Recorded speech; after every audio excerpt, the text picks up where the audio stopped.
Nah, terus apa yang akan kita pelajari hari ini? Nah, kita itu akan mempelajari gimana ketika kita ingin membuat sistem informasi ya. Jadi, kapan apa yang harus dilakukan sebelum sistem informasi itu dibuat, dan apa yang harus dilakukan ketika sistem informasi itu sedang dibuat, dan apa yang harus dilakukan ketika sistem informasi itu sudah dibuat ya. Kenapa? Karena supaya kita tahu dari awal sampai akhirnya gitu. Karena sistem informasi ini kayak kita ngerawat sebuah benda gitu. Jadi nggak bisa setelah bikin sistem informasi selesai langsung ditinggalkan, tinggal dipakai terus. Nggak, beda ya. Ini sama kayak barang-barang lain, bahwa sistem informasi ketika dibuat harus selalu di maintenance. Oke, sebelum kita ke sana, saya akan menerangkan dulu apa yang ingin diharapkan. Pertama, mahasiswa diharapkan dapat menjelaskan apa itu manajemen informasi laboratorium, dan yang materi berikutnya mahasiswa dapat membuat perencanaan, menganalisa, sama merawat sistem informasi manajemen.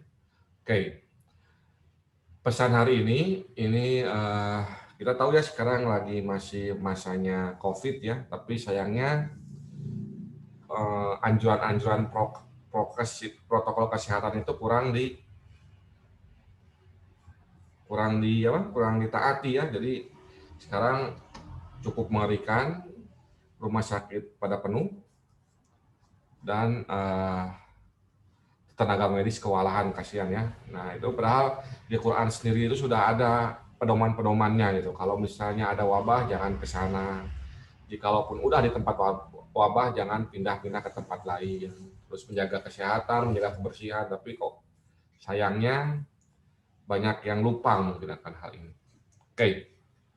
Adapun sebelum kita mulai, saya perkenalkan nama saya dulu. Nama saya Sadar Lufti Mufreni. Saya dosen di program studi teknologi informasi di Unisya juga.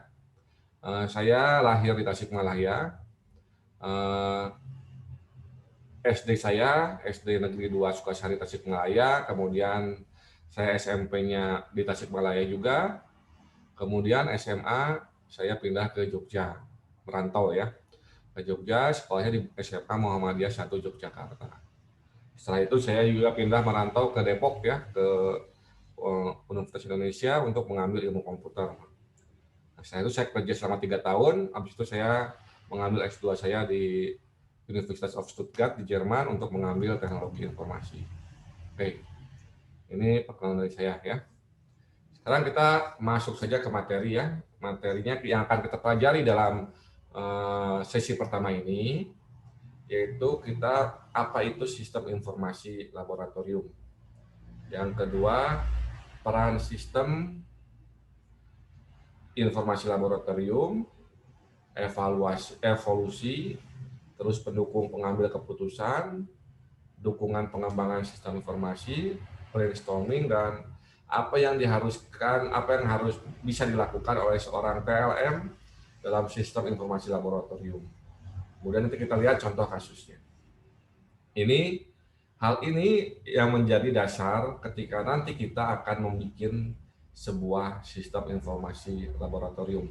Kita harus pahami dulu dasar-dasarnya apa. Oke. Pertama, ketika kita ingin membuat sistem informasi laboratorium, harus tahu dong istilahnya apa aja yang ada ya. Pertama, kita ada yang istilahnya itu sistem. Sistem di sini bisa kita lihat ya, suatu susunan yang teratur. Jadi sistem itu harus teratur, berkaitan, dan prosedur-prosedurnya saling berhubungan. Jadi jangan sampai ada yang menceng gitu loh. Jadi ketika sebuah sistem itu tidak terhubung ya bukan sistem ya, karena tidak menghasilkan apa yang kita inginkan. Kemudian sistem, Pak, di mana kalau sistemnya error? Nah, sistemnya error itu perlu juga ada prosedur-prosedurnya. Jadi apa? Jadi selalu lurus gitu, selalu terkait. Jadi kalau ada input harus ada output. Nah, itu konsep dari sebuah sistem ya. Kemudian apa itu informasi? Informasi itu data yang telah diproses. Jadi data ya, kalau kita gini, apa itu data dan apa itu informasi? Di sini kita lihat data adalah fakta-fakta atau angka-angka. Data itu nggak ada artinya sama sekali. Tetapi ketika sudah diolah, dia akan sangat berharga. Tapi data yang diolah pun belum tentu berguna buat yang lain. Contohnya gimana? Contohnya begini, kita pun tiap tahun ada keluar yang namanya IPK ya, keluar dengan nilai-nilainya. Nah itu buat kita berharga. Tapi kalau itu dikasihkan ke adik kita atau ponakan kita yang TK, buat apa saya tahu dan tidak berharga. Nah itu eh, di mana informasi itu sangat berharga ya. Kemudian informasi itu mungkin berharga sekarang, tapi nanti selang beberapa menit tidak berharga. Contohnya gimana? Kita punya misalnya informasi tentang soal ujian yang akan keluar. Nah, tapi itu soal ujiannya itu baru diketahui bocorannya itu sesudah ujian. Nah, berarti kan tidak berguna toh. Jadi itu masih berupa data lagi ya. Jadi kuncinya informasi data yang berguna, yang telah diproses dan berguna.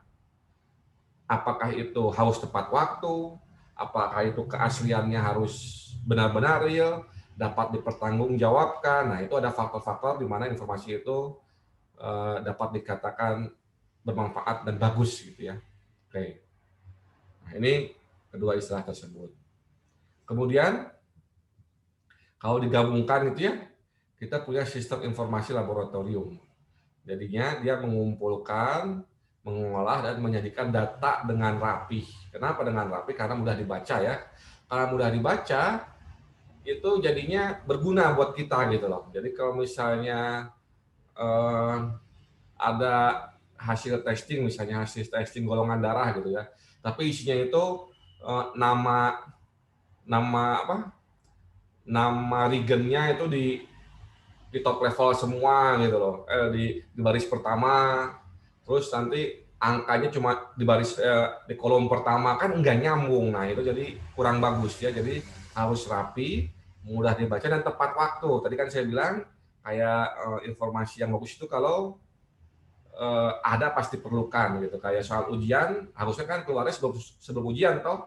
Tapi kalau udah keluar sesudah ujian ya tidak berguna. Jadi sini rapi, mudah dibaca, tepat waktu, dan ujungnya apa? Ujungnya akan meningkatkan pasien safety di rumah sakit. Kenapa begini? Karena kan dulu pernah ada kasus, mungkin ya kalau sebelum di mana ada kasus ketika hasil hasil eh, tes orang lain namanya salah gitu loh. Karena apa? Karena masih ditulis manual. Nah itu kan berbahaya sekali. Jadi dengan adanya sistem informasi ini, ketika kita input data kan semua di print tuh.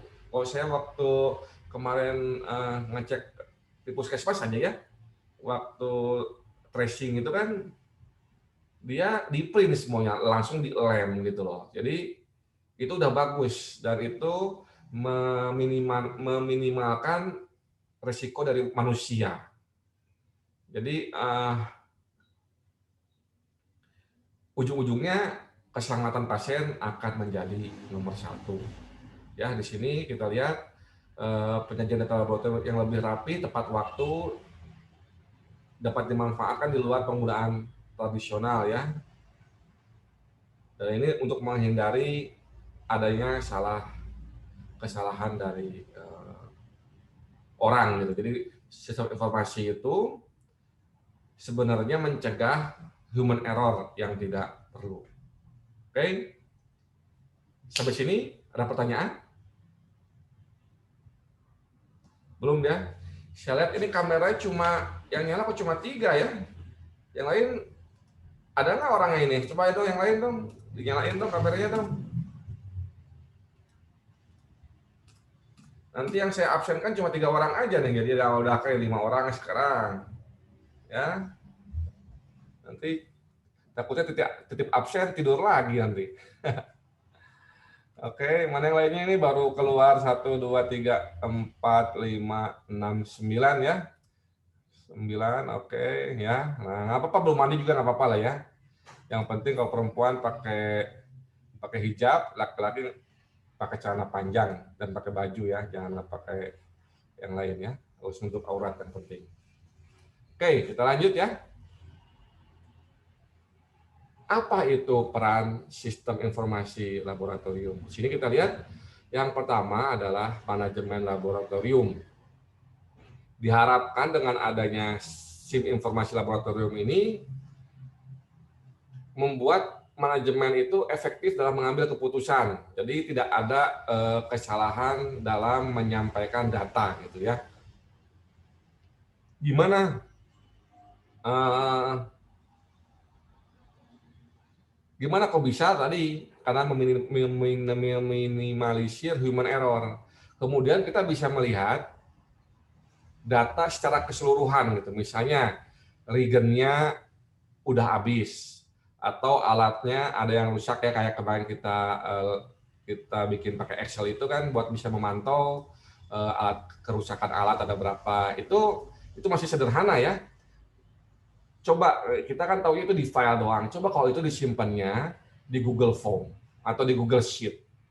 Dan itu bisa dilihat oleh semua orang. Sangat sangat membantu sekali itu. Itu masih tahap awal dari sistem informasi.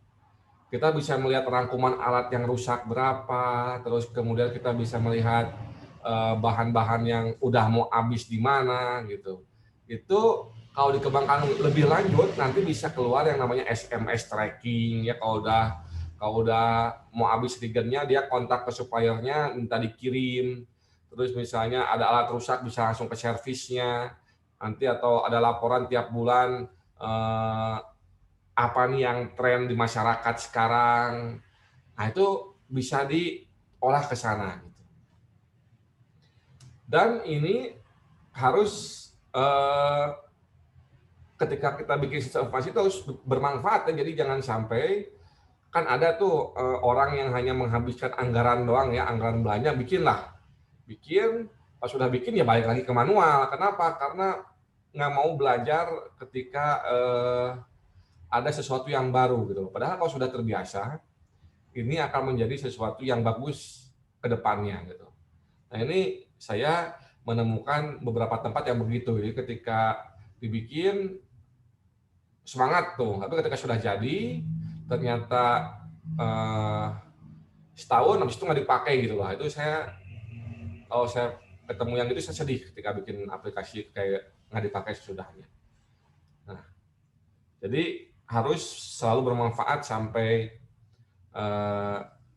sampai nanti ketika sistem itu harus di-upgrade gitu ya. Itu harus bermanfaat. Kemudian ada yang namanya proses perencanaan. Nanti ketika kita bikin sistem informasi itu nanti kita ada langkah-langkah apa saja yang harus dilakukan. Kenapa? Karena ini akan mempengaruhi semua orang yang ada di manajemen. Dari level bawah, bahkan dari resepsionis gitu ya, sampai di misalnya kepala klinik atau kepala rumah sakit, bahkan yang punyanya gitu loh. Jadi harus didukung oleh semuanya. Nah, dan didukung oleh orang-orangnya. Nanti akan kita bahas lebih lengkap lagi. Dan ketika kita bikin sistem yang full gitu, kayak sistem, kalau kita kayak Prodia itu misalnya. Prodia itu kan khusus lab ya. Nah, itu mungkin perencanaannya itu akan lebih tidak rumit kalau dibandingkan dengan rumah sakit ya. Kalau rumah sakit itu dia komplit. Ada rawat inap, ada rawat jalan, ada dokternya, nanti integrasinya lebih rumit. Nah, ini proses perencanaannya pun akan berbeda ya. Dari manajemen tadi akan menjadi lebih baik, dan dari proses perencanaan sistem informasi ini nanti akan membuat perencanaan itu harus sangat-sangat teliti ya.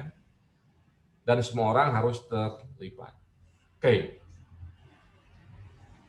Gimana sistem informasi laboratorium itu akan berkembang? Nah, tadi saya bilang ya, ketika kita bikin sistem informasi, jangan sampai berhenti ketika anggaran udah habis. Jangan. Kenapa? Karena ada tahapan perkembangannya yang bagus. Ya, pertama, sistem informasi itu kita fokusnya pada data ya. Kemarin kita udah bikin di Excel, itu masih fokusnya pada data yang belakang, data referensi itu. Nah, kemudian berkembang menjadi fokus baru pada informasi mengolah data. Nah, kemarin kita pakai conif, sumif, terus pakai apalagi ya, conif, sumif, data validation. Nah, itu semuanya kita udah mengolah data, tapi masih pakai Excel. Nah, setelah itu meningkat lagi ke pendukung keputusan. Di mana itu pendukung keputusan? Nah, kita bisa lihat ya, ini stok udah mau habis, terus barang ada yang rusak. Nah, itu kan ngebantu buat manajemen untuk berbuat lebih lanjut apa yang harus dilakukan. Nah, setelah ini udah jalan, ada yang namanya otomatisasi. Misalnya, barang udah habis, tadi kirim SMS ya ke yang punya. Terus kalau hasil laboratorium udah selesai, dikirim WA ke customer. Kemudian rekap bulanan langsung dikirim ke bagian keuangan tanpa perlu ngeklik. Kenapa? Karena udah otomatis. Nanti oke, pemasukan bulan segini ini, pemasukan keluar ini, atau ketika akhir bulan gaji langsung dikirim otomatis tuh sama aplikasi. Jadi mau misalnya kan tanggal gaji itu 25 misalnya, mau hari Sabtu atau hari Ahad, tetap aja gaji tetap jalan. Kenapa? Karena udah dilakukan oleh mesin, tidak perlu nunggu orang masuk kantor dikirim manual. Nah, ini tahap selanjutnya. Dan yang paling ujung biasanya ada sistem pakar. Ini gimana sistem pakar itu? Dia bisa memberi masukan. Misalnya, sekarang kan lagi COVID ya. COVID itu yang pertama kan ada PCR, tes PCR. Terus habis itu ada cek jantung. Bukan jantung, rongsen ya. Rongsen. Terus ada kesehatan pilak dan lain-lain. Nah, tiga ini kalau digabungkan, nanti bisa memberikan saran. Misalnya, setelah diinput tiga ini, oh ini gejalanya ringan nih, obatnya A, B, C, D, E. Terus saran-sarannya seminggu lagi cek lagi. Kemudian siapa yang bisa dikontak? Dokter A, dokter B, dokter C. Nah, itu bisa ke sana. Jadi pasien datang, diolah data oleh TLM, terus masukin data dari radiologi, disimpan, langsung nanti keluar hasilnya dan saran-sarannya kepada customer. Nanti bisa juga disambungkan ke rumah sakit. Misalnya, oh ini levelnya bahaya ini. Nanti rumah sakit dikontak, pengecekan IGD, ambulan datang ke rumahnya, karena udah tahu lokasi rumahnya di mana, diambil, selesai. Nah, ini kan tadi ujung-ujungnya meningkatkan performa rumah sakit, klinik, dan meningkatkan keselamatan pasien. Nah, kesannya begitu gitu canggihnya. Itu kalau udah ke sistem pakarnya. Apakah mungkin? Mungkin sekali. Karena apa? Karena keunggulan kita, rakyat kita banyak tuh. Rakyat kita banyak, ketika kita ingin bikin sistem pakar itu, kalau semakin banyak data, maka kesalahannya akan semakin kecil. Kenapa? Ini kita lihat, kenapa, contohnya gimana? Contohnya di Cina itu ya. Teknologi Cina itu ketika dia mengidentifikasikan muka, itu lebih bagus daripada teknologi di Amerika. Kenapa? Karena di Cina itu penduduknya 2 miliar ya. Itu datanya coba, muka 2 miliar bisa di-handle, apalagi muka cuma 200 juta. Nah, jadi kita banyak banget yang sangat-sangat mendukung dengan apa yang ada gitu di kita. Nah, ini juga kemarin kita tahu ada yang Genos ya. Genos itu kan berbeda dengan PCR atau antigen. Dia kan genos itu berdasarkan ditiup, nanti ditiup itu ada sensor. Nah, sensor itu tuh akan menghasilkan ini kayak gelombang gitu ya, gelombang tertentu ya. Nah, gelombang tertentu ini dibandingkan dengan database gelombang orang sehat dan gelombang orang sakit. Nanti dicek, oh ini kok mirip yang sakit nih. Oh, berarti kemungkinan besar dia sakit, dan ini biasanya kalau genos itu harus dicek lagi pakai PCR ya. Kenapa? Karena genos masih dalam pengembangan. Nanti kalau hasilnya di PCR positif, nah, bilang ke alatnya, ke yang punya alatnya, ini benar. Nah, berarti yang hasil pengecekan barusan bisa menjadikan jadi data yang baru buat alatnya. Atau oh ini saya pas PCR negatif nih. Nah, berarti genosnya itu perlu diperbaiki. Oh, kalau pola begini bisa juga negatif. Ya. Kenapa? Karena genos ini sangat sensitif dengan bau-bauan. Makanya ketika kita di genos, 30 menit sebelumnya diharapkan tidak makan bawang. Tidak makan yang baunya menyengat. Kenapa? Takut ada kesalahan pembacaan. Ya, ini udah level sistem pakar tuh genos itu. Sudah bisa mutusin, oh ini sakit, enggak sakit, enggak. Jadi udah nggak ada bantuan dari manusia lagi. Nah ini diharapkannya begini gitu ya. Ketika nanti kita cek di lab misalnya, selesai langsung keluar semua hasilnya tanpa perlu turun tangan orang lagi. Ya mungkin masih tetap perlu validasi dari dokter atau apa, karena mungkin kesalahan ada. Gitu. Tapi yang menarik, ini sekarang teknologi ini itu digunakan untuk merawat orang. Sistem pakar ini, kenapa? Kita tahu ya punya case penyakit dari tahun 1920 sampai sekarang 100 tahun coba datanya. Nah ini hasil case ini akan dimasukkan ke sistem pakar. Kenapa? Karena takutnya begini, ketika ada dokter masih muda dengan dokter yang sudah berpengalaman kan hasilnya bisa beda tuh. Nah dengan sistem pakar ini kita mengeliminasi itu gitu loh.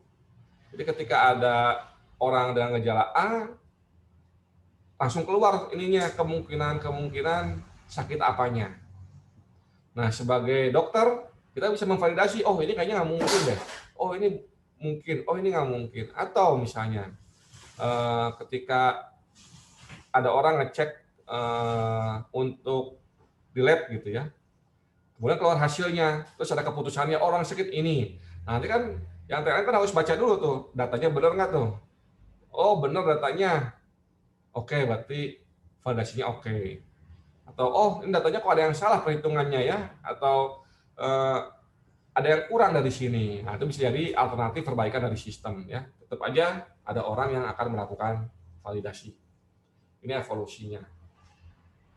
Nah, yang menarik itu kita yang pendukung keputusan ini akan dibagi gimana sih itu terjadi gitu ya. Yang pertama ini ada 3 tahapannya.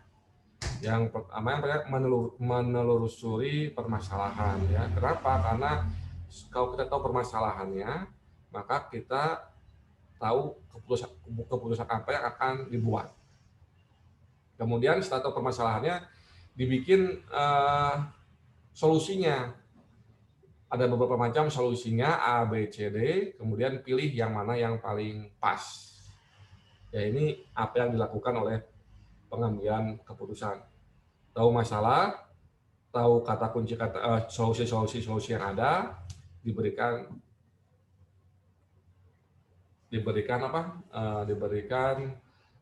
satu solusi yang paling tepat di antara yang lainnya.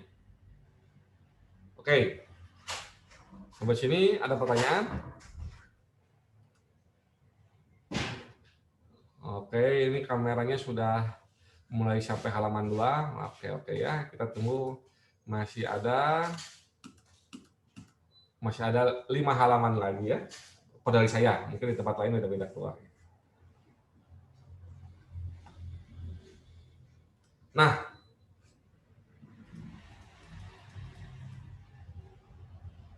ketika akan bikin, tadi kan saya di awal bilang, ini akan merombak semua yang ada di manajemen, semua yang ada di struktur organisasi. Jadi perlu dukungan kuat ya. Dukungannya dari siapa aja?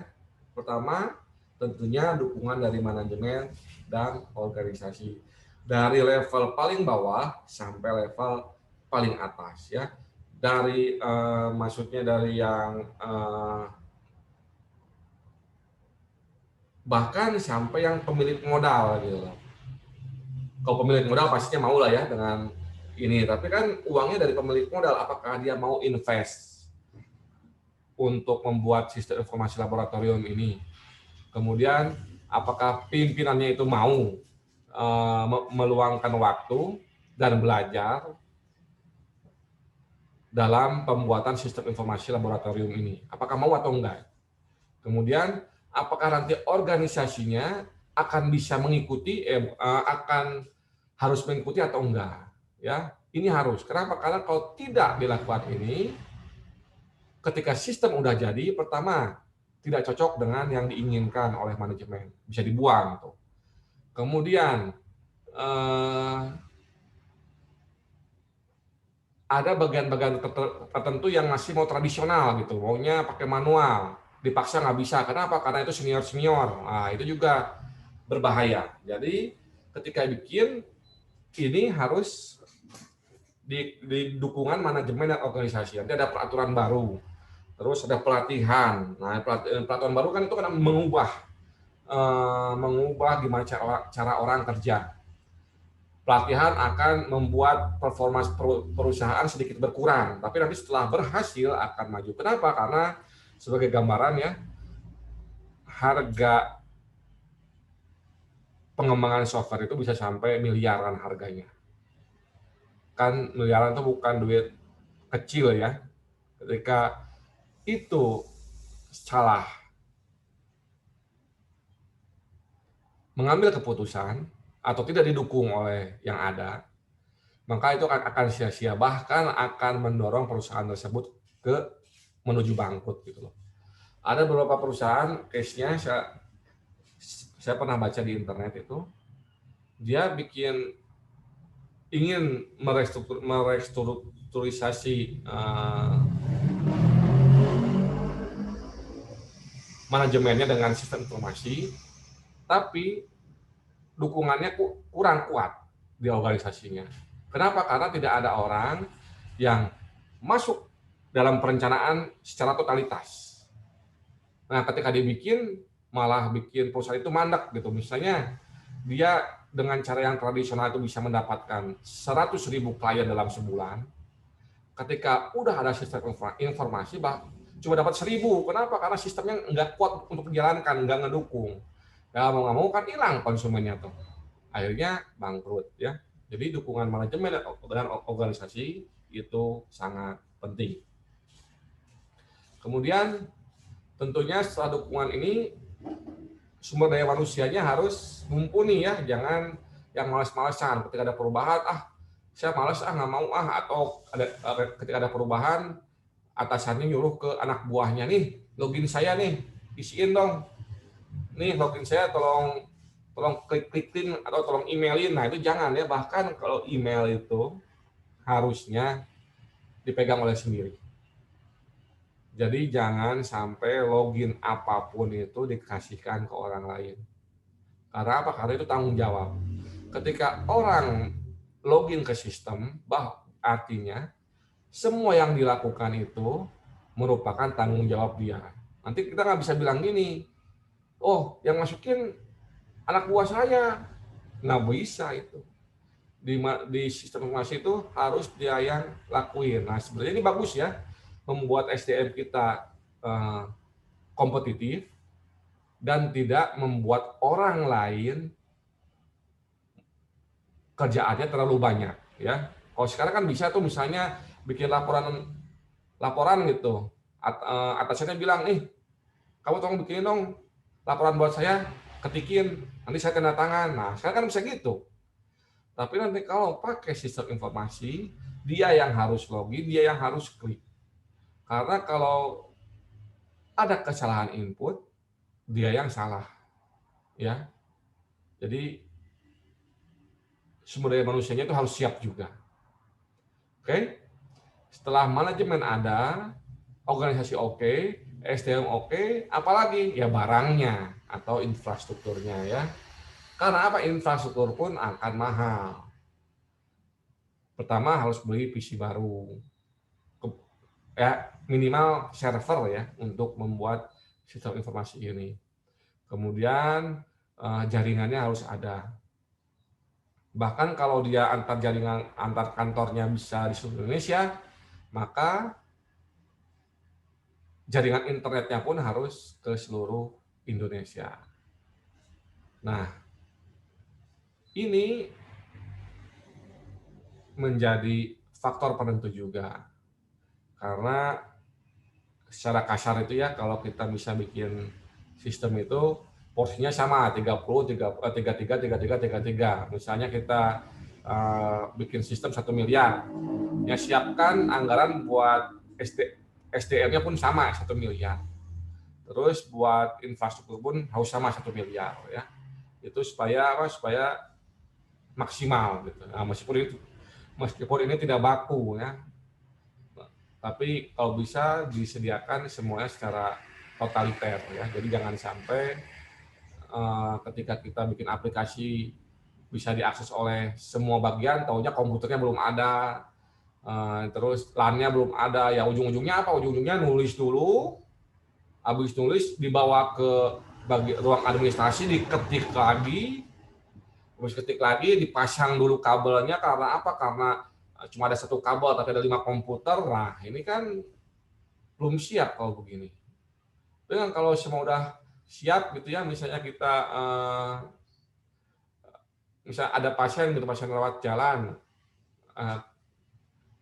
datang, kata dokternya harus pengecekan lab nih, diklik, dipencet, nanti langsung ke sana keluar di laboratoriumnya. Kita datang, siapa namanya, kasih barcode-nya, keluar, oh A B, oh ini mau ngecek A B C D, dicek, selesai, nggak perlu ngasih tahu ke konsumennya, langsung konsumennya kan nunggu di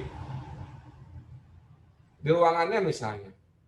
Datang SMS masuk, dokternya dapat, perawatnya dapat, datang langsung bisa, kamu gini, jadi nggak perlu ada kertas berseliweran, semua udah otomatis, jadi semuanya enak. Nah itu yang bagus ya. Jadi kalau yang infrastruktur bagus bisa begitu kan, mungkin sekarang kan di HP atau tab bisa buat ngisi eh, laporan pasien ya, ini bisa keluar datanya juga di situ loh. Terus kan di tiap rumah sakit ada TV-nya tuh, nah TV-nya itu bisa ngeliatin kondisi pasien gimana, terus hasil lab gimana, bisa sampai sana gitu kalau bagus.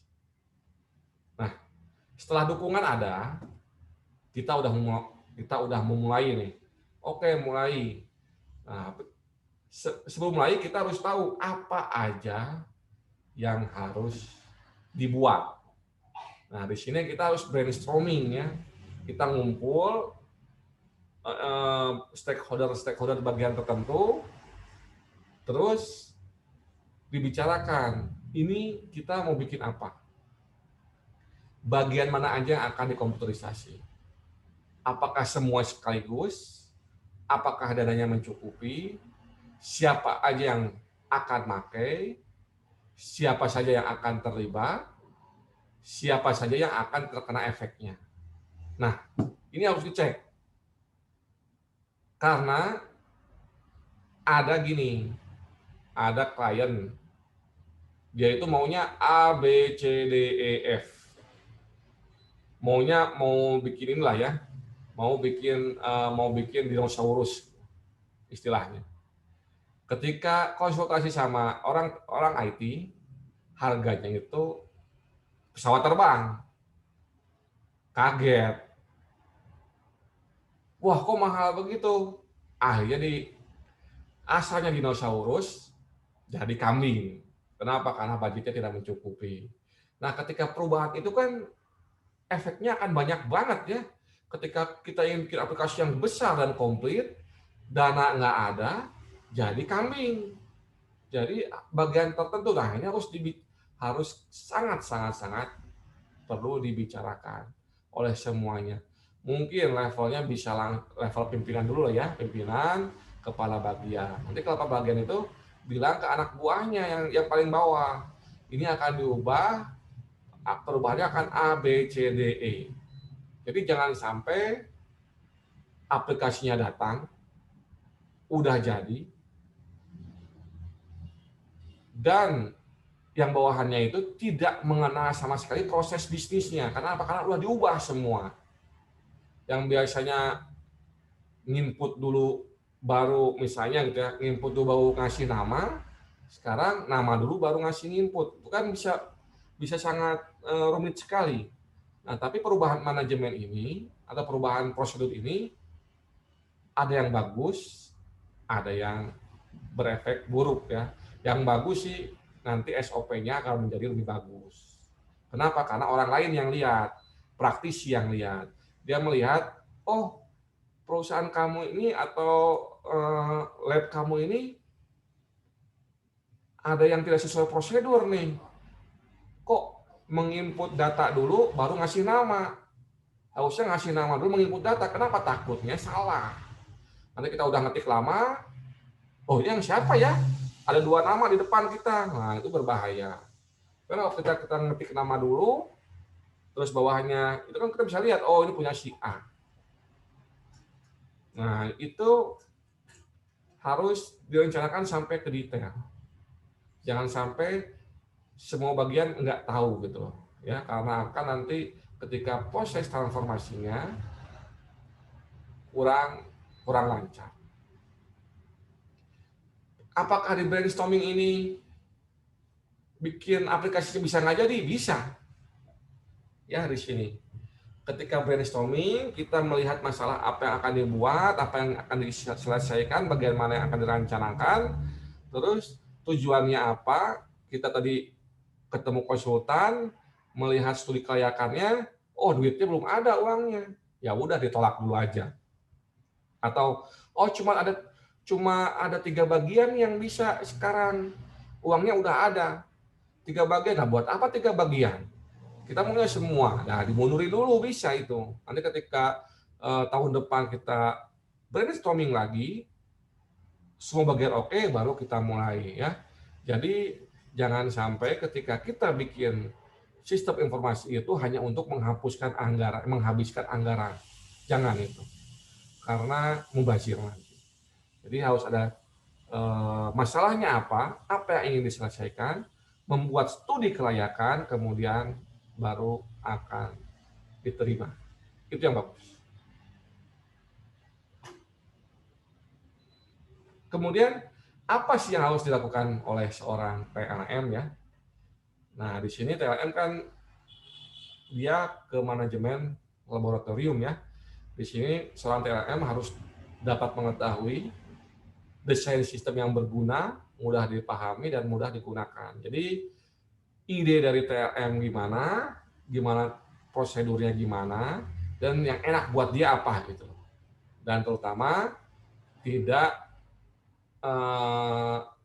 yang mudah itu yang mudah dan benar ya. Jadi jangan mudah tapi kurang benar, karena bisa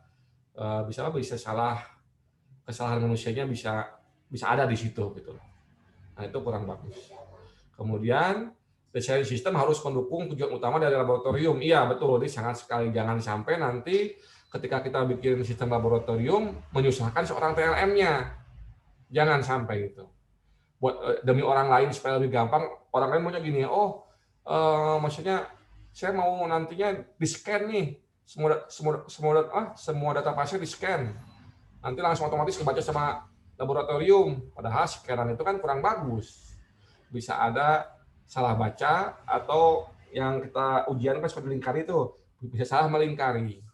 Jadi lebih bagus gimana? Lebih bagus udah aja sama si perawatnya itu yang input, supaya mengurangi human error atau sistem error. Nah, ini harus dikemukakan ya oleh oleh seorang TLM itu, oh saya nggak mau begitu, itu ada kesalahannya A, B, C, D, nanti kita yang repot. Nah itu harus juga gitu. Jadi jangan sampai perubahan sistem ini merugikan salah satu pihak dan menguntungkan pihak yang lain. Oke. Berikutnya harus efektif dan efisien ya. Ya ini pastilah ya. Soalnya kalau nggak efektif efisien, buat apa dibikin sistemnya.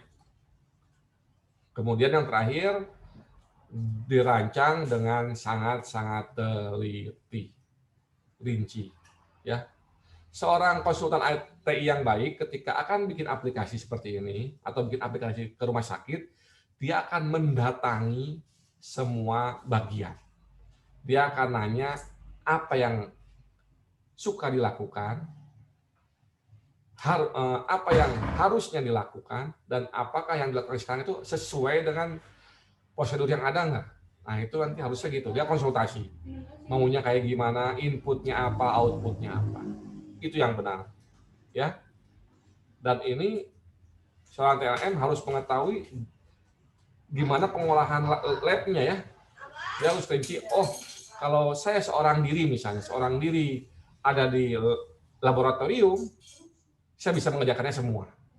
Nah, itu berarti dia udah tahu gimana sistem sebuah lab itu berjalan. Oke, sampai sini ada pertanyaan?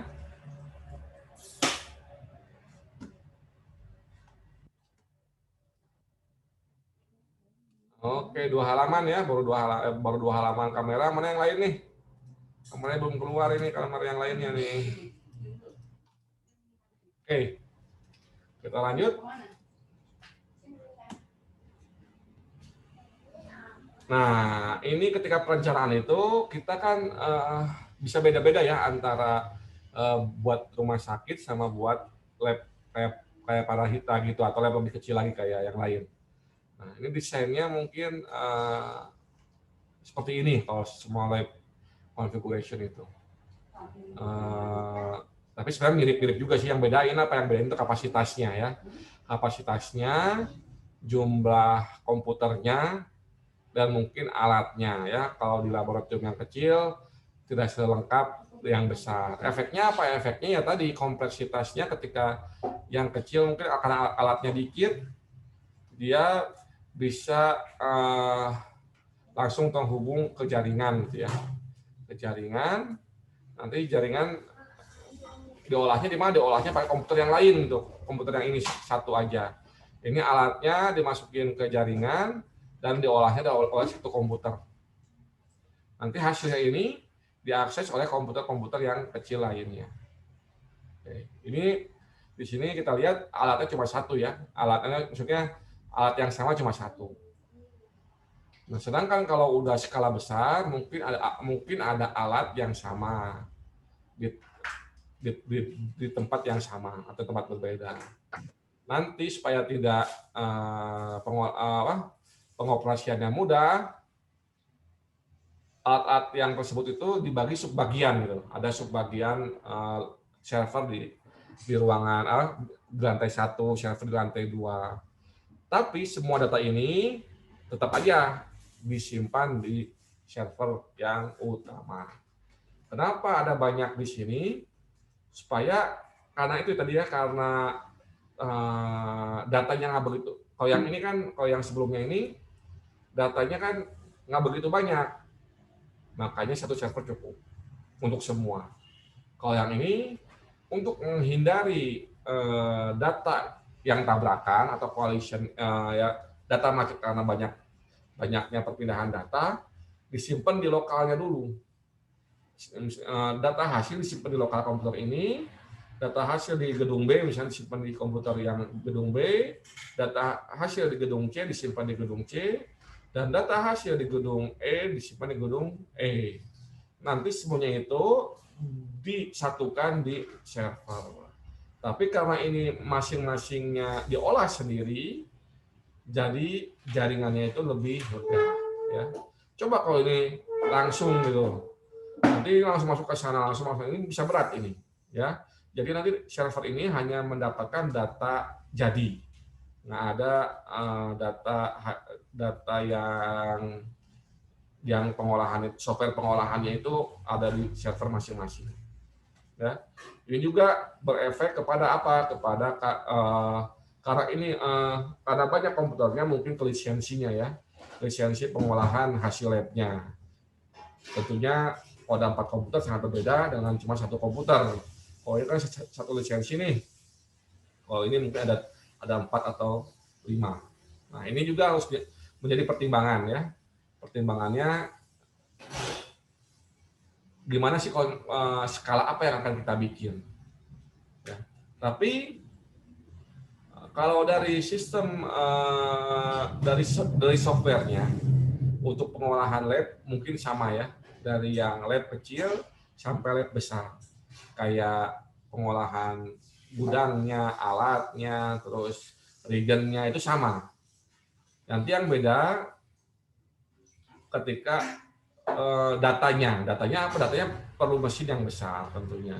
Tapi kalau dalam sistem bisnisnya sama. Jadi mungkin kadang-kadang kaget, loh saya punya lab kecil tapi kok harga softwarenya kok sama kayak lab besar? Iya bisa iya, karena proses bisnisnya sama. Mau lab kecil, mau lab besar, mau rumah sakit, ketika di bagian lab, ya sama proses bisnisnya. Nah itu makanya ketika ada pemilik lab ketika akan membuat komputerisasi, dia kaget, loh kok harganya mirip dengan yang dipunyai lab gede, misalnya Prodia atau Hita ya? Ya iya, karena proses bisnisnya sama. Nanti yang beda di hardware-nya, di komputernya, di alatnya, terus di jaringannya, itu yang beda. Dari segi hardware-nya mungkin harganya tentunya beda. Ya, oke. Kenapa kita harus melakukan sistem informasi? Karena sekarang udah zamannya sistem informasi sebagai alat kompetisi dan ini nilai jual yang dipunyai oleh laboratorium atau oleh organisasi tertentu ya. Kalau sekarang misalnya kemarin yang tes antigen udah dikirim via WA. Yang satu misalnya ada dua lab misalnya. Yang satu lab buat antigen misalnya. Yang satu harus datang, duduk di kursi, dicolok, terus ngambil hasilnya manual.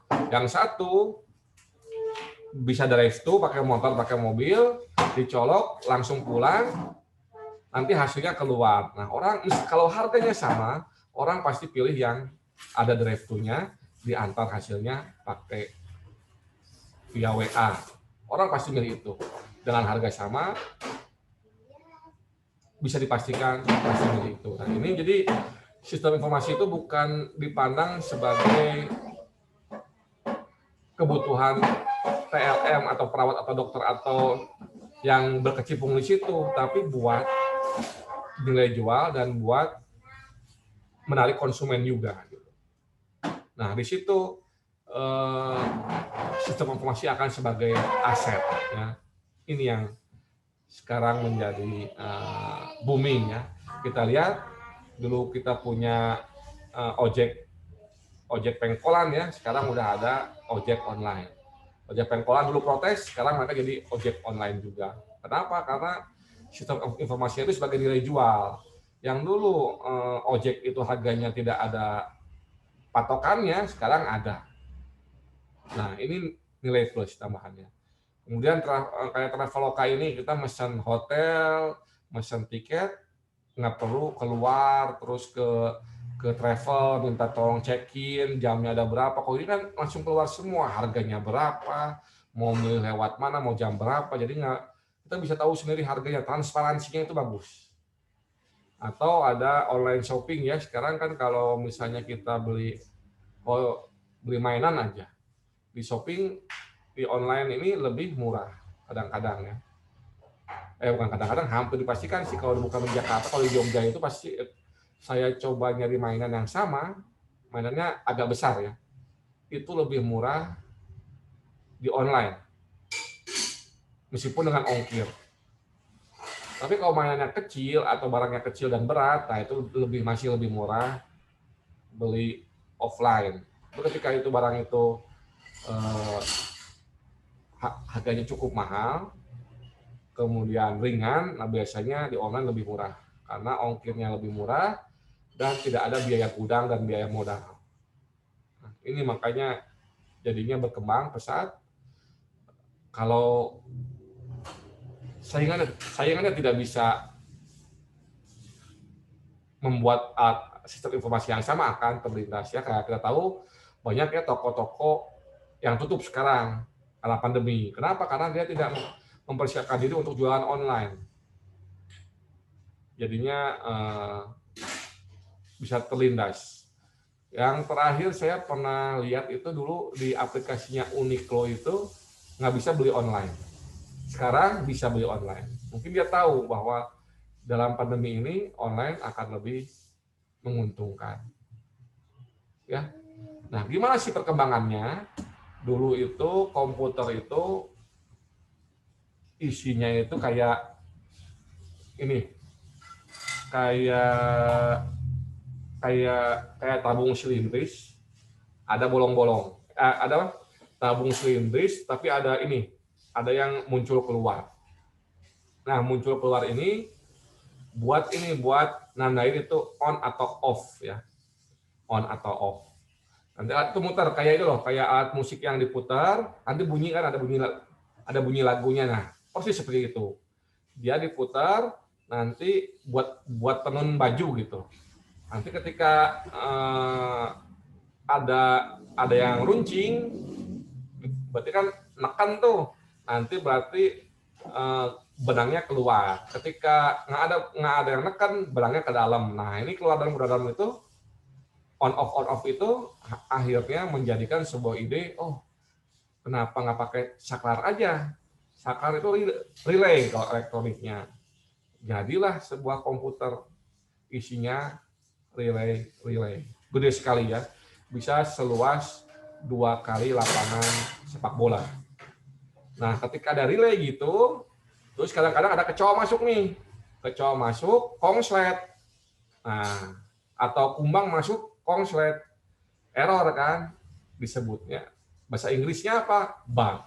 Nah, itu asal mula bug. Ya.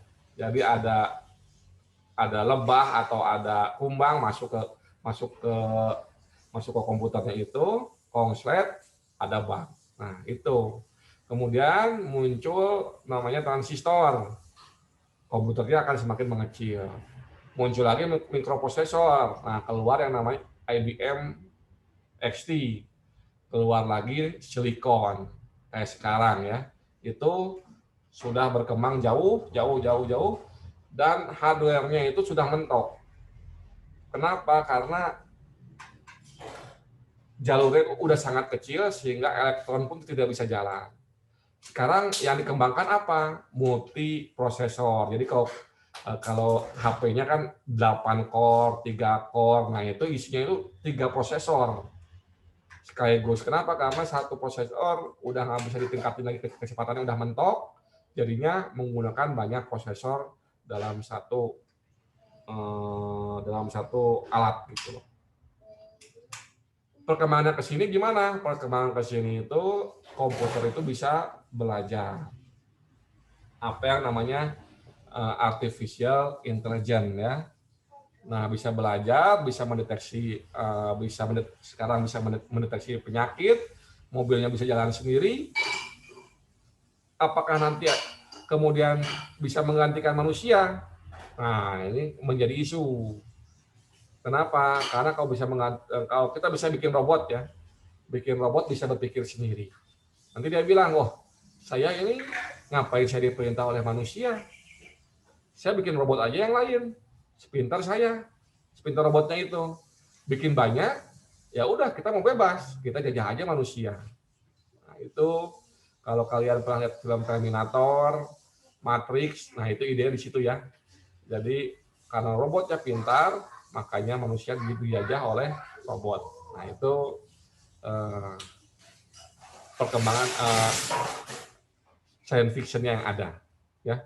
Tapi kalau sekarang kita lihat ada artificial intelligence, ada sistem informasi geografis ya. Kalau kita buka Google Map, ada tahu kan mau nyari makanan di mana, kemudian mau nyari sekolah di mana, terus mencari toko di mana. Nah, itu juga perkembangan dari informasi, namanya sistem informasi geografis. Oke, ada pertanyaan untuk yang manajemen teknologi informasi?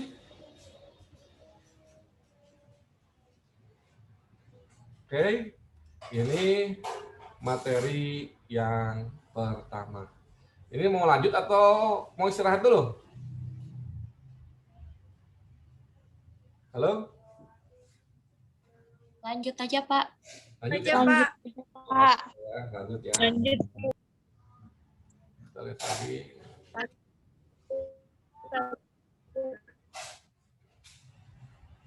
Oke, coba oke. Kita lihat yang selanjutnya ya.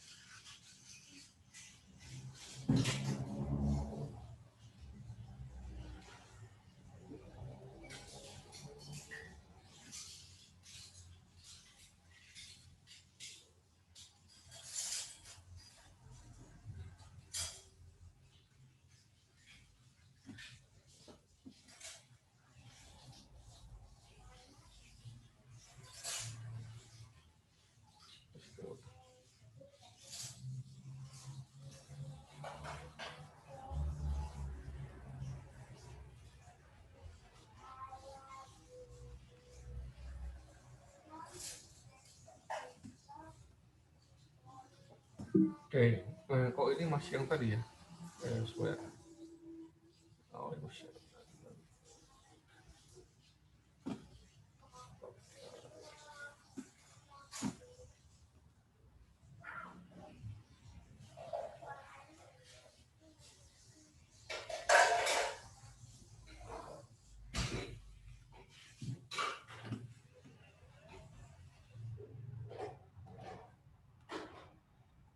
Oke. Nah, kita udah sampai barusan di mana? Di bagian perencanaan, brainstorming, dan sudah diputuskan nih. Oke, kita sudah akan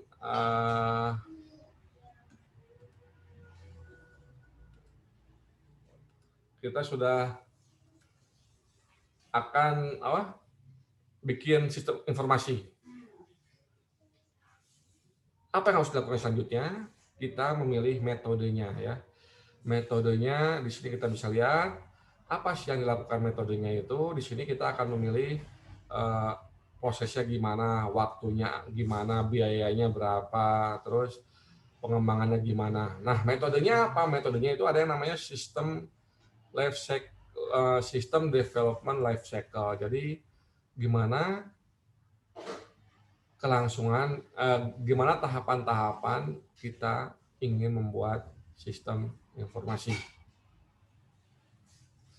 Prosesnya yang pertama, prosesnya tentu kita lihat dalam suatu sistem informasi itu kita harus tahu proses bisnisnya yang harus dipelajari oleh konsultannya nanti. Di sini proses bisnisnya itu kumpulan dari pekerjaan-pekerjaan yang saling terkait ya. Jadi ketika misalnya gini, nanti kita coba contohnya aja ya.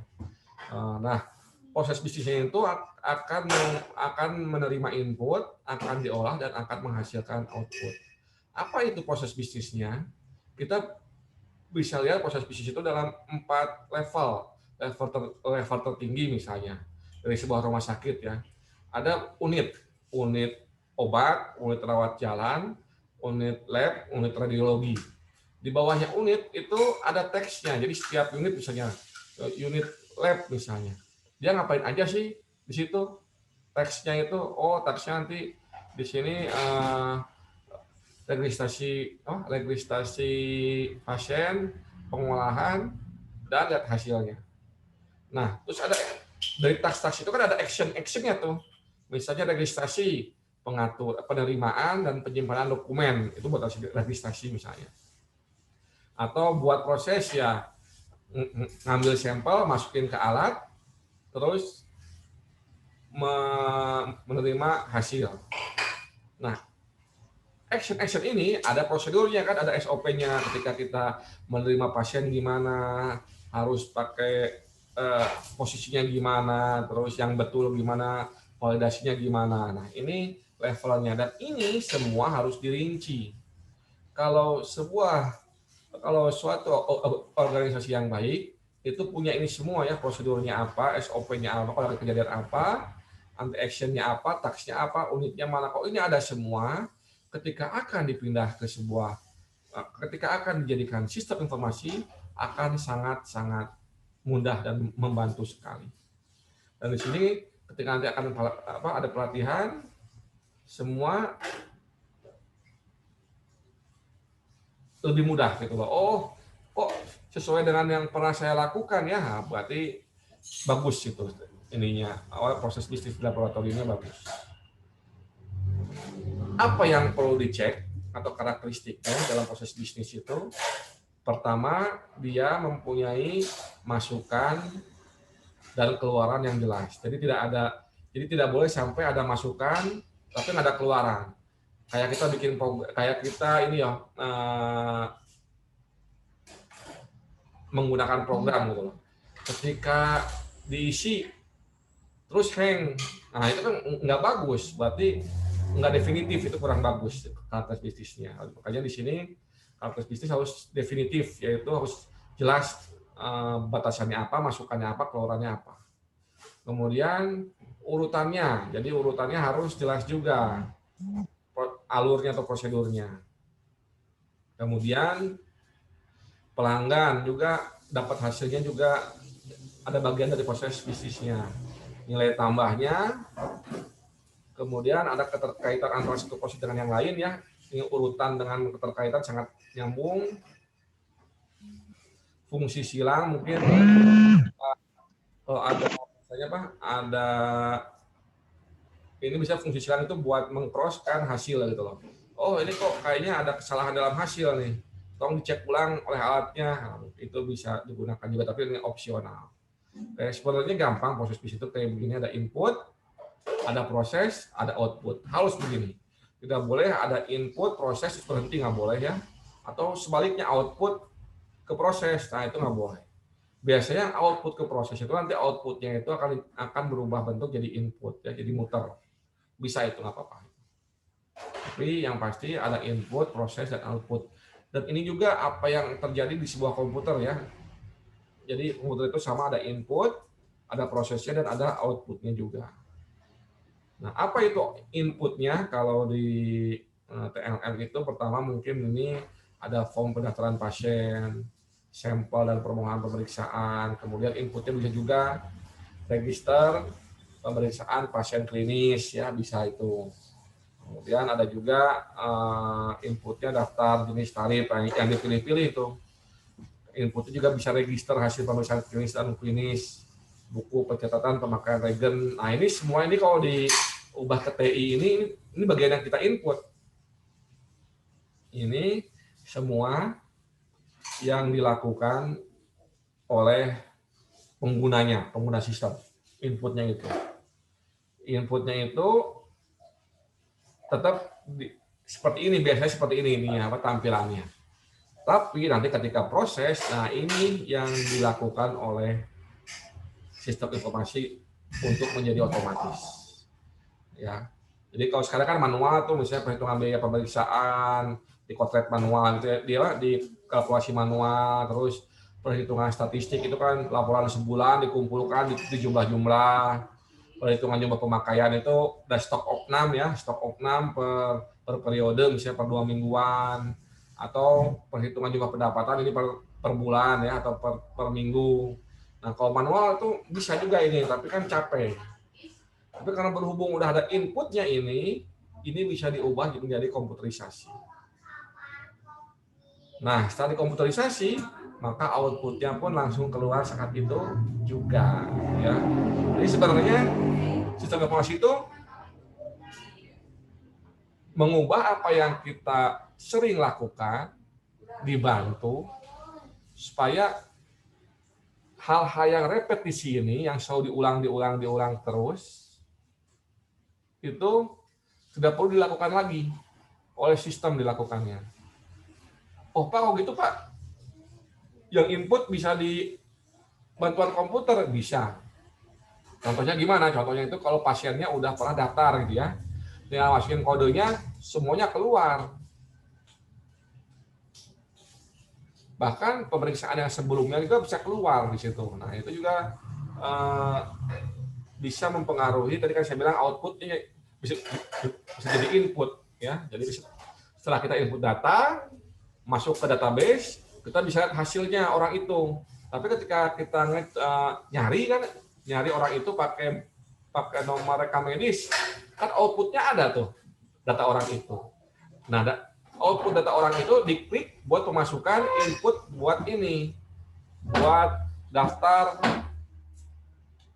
pemeriksaan ulang. Nah, itu bisa begitu. Jadi mengurangi hal-hal yang repetisi dilakukan. Ya, ini juga sama hampir di seluruh bidang. Jadi kalau mesin menggantikan manusia itu bisa jadi. Tapi itu terjadi pada pekerjaan yang repetisi, ya kayak tadi mengisi ulang, nyatet ulang, itu kan repetisi terus, nggak perlu mikir orang ya, itu bisa oleh sistem. Atau misalnya kalau di pabrik itu masang ban atau masang lampu, itu kan udah pakai sistem sekarang, ngelas. Nah, karena apa? Karena itu repetisi dan tidak perlu mikir. Nah, keunggulan manusia apa? Keunggulan manusia itu bisa mikir. Meskipun sekarang ada yang namanya artificial intelligence, tapi tetap aja manusia akan lebih unggul. Kenapa? Karena manusia itu punya satu lagi namanya kreativitas. Ya, nah ini kreativitas itu yang sangat-sangat sulit dijiplak oleh komputer hingga saat ini. Tapi ya catatannya hingga saat ini. Kenapa? Karena teman saya itu dia pernah nyoba aplikasi dengan dia gini, saya mau bikin laporan ilmiah nih, judulnya apa? Masukin misalnya judulnya pantauan pandemi COVID-19, diisi kata kuncinya. Nanti ketika diklik jadi sebuah laporan, tabelnya ada. Nah itu udah ada yang gitu, tapi mungkin masih tahap awal ya. Atau misalnya gini, mau bikin surat, teman saya kemarin iseng-iseng bikin surat cinta dalam bahasa Inggris. Dia ngasihin inputnya, diklik keluar. Dan nggak ada kesalahan kata, subjek predikatnya nggak ada. Wah itu kalau itu bisa jadi, berarti kan komputernya sudah bisa berkreativitas. Nah kita harus berpikir lagi, sampai mana kita bisa tetap kompetitif.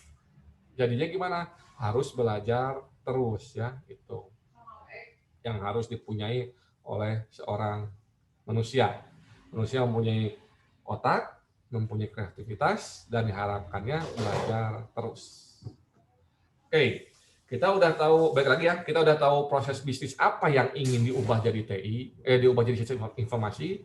Terus gimana? Kita siap-siap masuk ke yang namanya sistem kehidupan sistem ya, atau SLG. Jadi semua sistem informasi yang bagus itu akan melalui tahapan ini. Pertama, tahap perencanaan, tahap analisa, tahap perancangan, tahap penerapan, tahap penggunaan. Nanti di sini kita akan ngecek ini bagus atau enggak. Kalau bagus, apa yang bisa ditingkatkan? Masuk lagi ke perencanaan. Kalau jelek, apa yang harus diperbaiki? Masuk lagi ke perencanaan. Muter terus. Dan ini harus selalu dilakukan. Kenapa? Supaya tidak ketinggalan zaman. Ya, kita lihat sekarang, dulu Windows itu merajalela. Tapi di mana? Di PC. atau laptop. Sekarang udah zamannya Android. Yang merajalela siapa? Ya Android ya. Zamannya HP. Yang merajalela siapa? Android. Kenapa? Karena telat masuknya dan tidak berinvestasi dan salah melihat tren. Nah, sama ini juga ya. Kalau kita bikin sistem informasi harus ngelihat dulu ininya.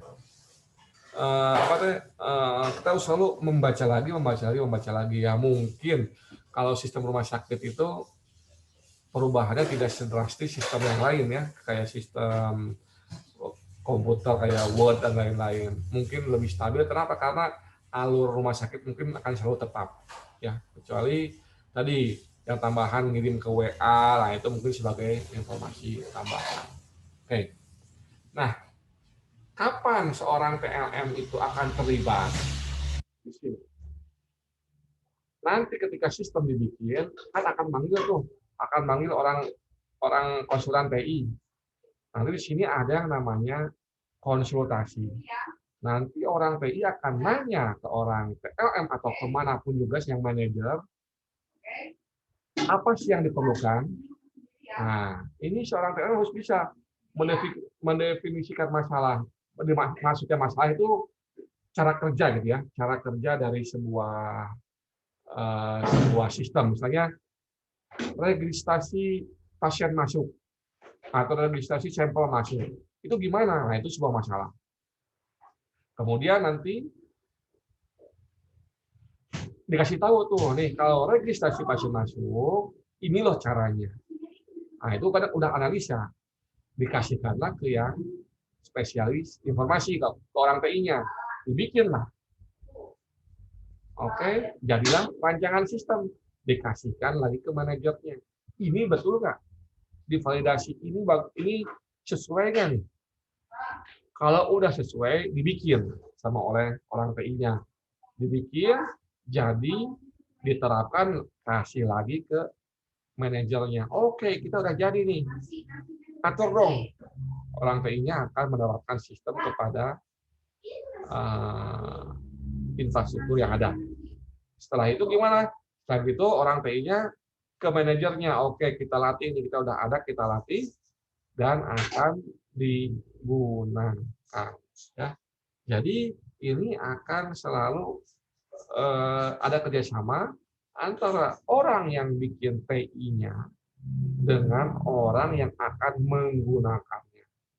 Ya, jadi kalau misalnya nanti di sebuah organisasi ada perubahan situasi, harus ikut supaya tahu apa yang dikerjakan, supaya tahu yang sesuai dengan keinginan kita, supaya tahu hasil input dan outputnya sesuai dengan yang sering kita lakukan.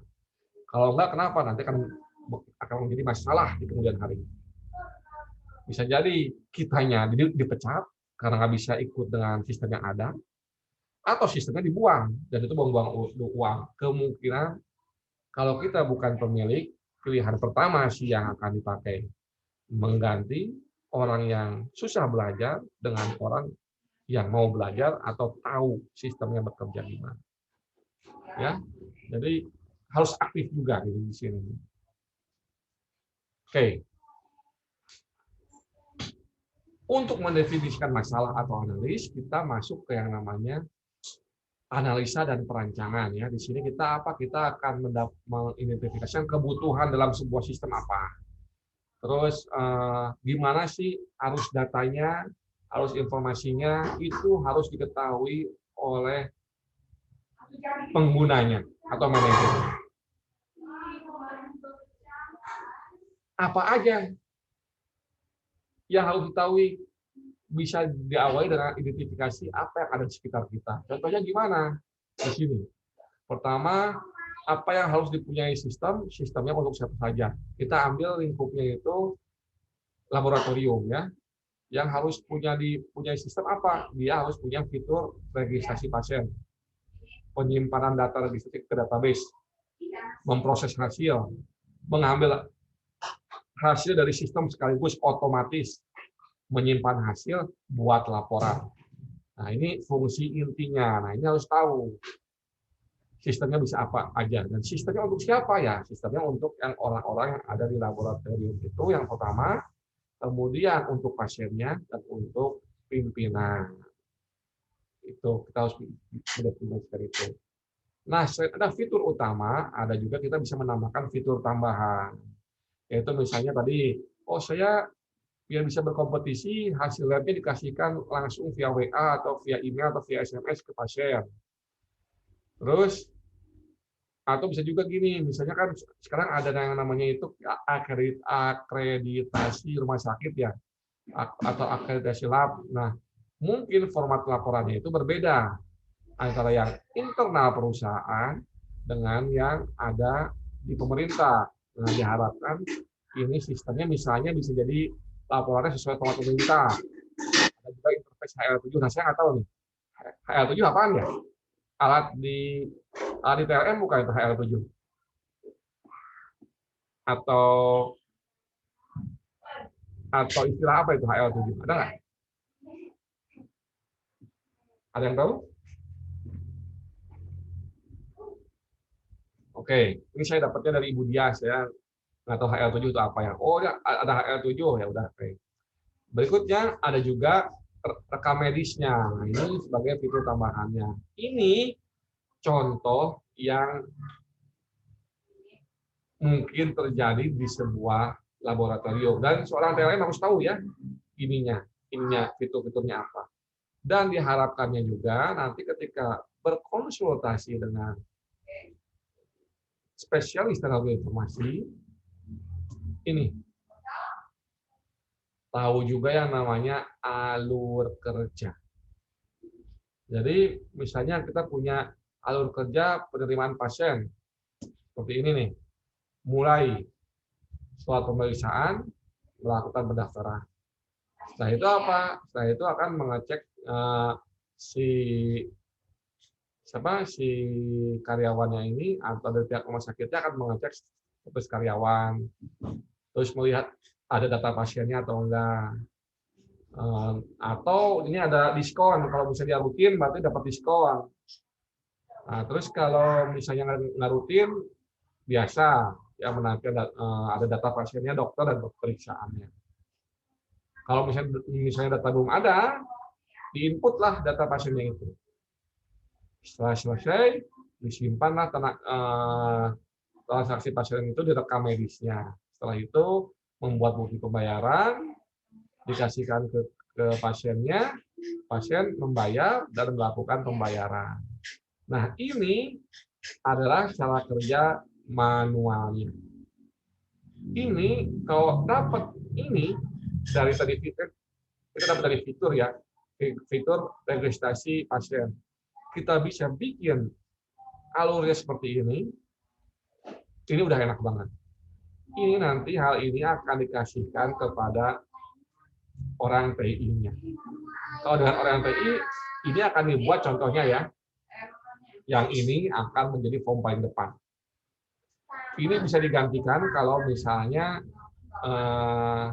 pasiennya udah pernah daftar, masukin rekam medis, bisa langsung ke sini nih, loncat ke sini. Nah, setelah ini bahkan bisa langsung daftar ke bawah ini, langsung daftar, dapat urutan dokter, periksa, langsung bayar. Nah, ini banyak yang enggak kelihatan sama user, misalnya yang bagian ini itu udah otomatis. Jadi pasien cuma tahu daftar, diperiksa, bayar. Yang lainnya udah otomatis. Coba, ini memudahkan karyawannya, menghilangkan pekerjaan sulit dari karyawannya, membuat produktivitas karyawannya bagus, pasien nyaman, makin banyak pasien yang puas, maka akan meningkatkan pendapatan rumah sakit atau lab-nya. Nah, itu intinya dari pembuatan sistem informasi. Membuat produktivitas meningkat dan meningkatkan daya saing perusahaan, tentunya akan masuknya ke pemasukan perusahaan ya. Jadi semua sistem informasi itu ujungnya apa? Ujungnya menambah keuntungan perusahaan. Oke. Atau misalnya kita tahu pemeriksaan, kita punya flow seperti ini, ya. Ini ada karyawannya datang misalnya. Tadi kan dari registrasi mau periksa nih, ngasihin data labnya, dikasihin masuk ke laboratorium pemeriksaan, melakukan pemeriksaan, menginput hasil, menyimpan hasil, menyerahkan, coba di print, diketik, ditandatangan, kasihkan ke pasien. Manual. Kalau udah otomatis, pas dari sini ya, udah bayar, langsung aja pasiennya ke sini. Melakukan pemeriksaan. Habis itu masukin ke komputer, pasien pulang, laboratoriumnya pergi aja. Karena apa? Setelah input, ini kan otomatis sama sistem semua nih. Laporannya keluar, diterima oleh aplikasi, dikirim ke pasiennya. Selesai. Enak tuh. Masukin data lab, masukin sampel, alat-alat, tambah-tambah reagen, proses alatnya dipencet, udah tugas itu doang. Ya, ini semua udah dilakukan oleh komputer, hasilnya di ujungnya gitu. Tapi untuk tahu ke sana, ini harus tahu dulu. Ya. Dan ini akan menjadi nilai plus orang yang bikin. Kenapa? Karena kalau nanti misalnya pindah kerja atau membuka lab sendiri, kita tahu nih cara kerjanya. Nah, itu kita bisa mengolah sendiri. Ya, dan ini akan menjadi nilai plus ketika nanti misalnya pindah kerja di suatu perusahaan dan dia akan melakukan komputerisasi, bisa dipilih. Oh, kamu udah pernah ya? Udah pernah bikin aplikasi ya di sana? Iya. Oh, oke, kamu yang megang ya. Kan bagus kan nanti buat karir. Tapi tetap flow manualnya harus tahu. Oke, ada contoh lagi ini pemeriksaan reagen ya. Mengecek persediaan reagen. Oke. Terus cek reagen habis. Kalau habis, dia cek reagen habis, dia mengumpat data pesanan, menyimpan data pesanan, ngebeli manual, membuat surat order, terus bilang ke pimpinan, meminta persetujuan. Nanti persetujuan, baru ke manajer, kita ngasih surat nih ke manajer. Surat ordernya, dicek, oh ada salah, balik tadi kok salah, ada revisi. Kalau benar, langsung ke sini, kirim supplier. Coba kalau dibikin komputerisasi. Masukin sampel pasien, alatnya jalan terus ya. Alatnya udah dikit. Dia sistemnya bunyi. Kita isi manual. Nah, ketika kita ngambil botol itu di gudang, kita scan, sistemnya tahu. Oh, sekarang stoknya tinggal 3 lagi. Dia bikin otomatisasi, kirim ke manajer, kekurangan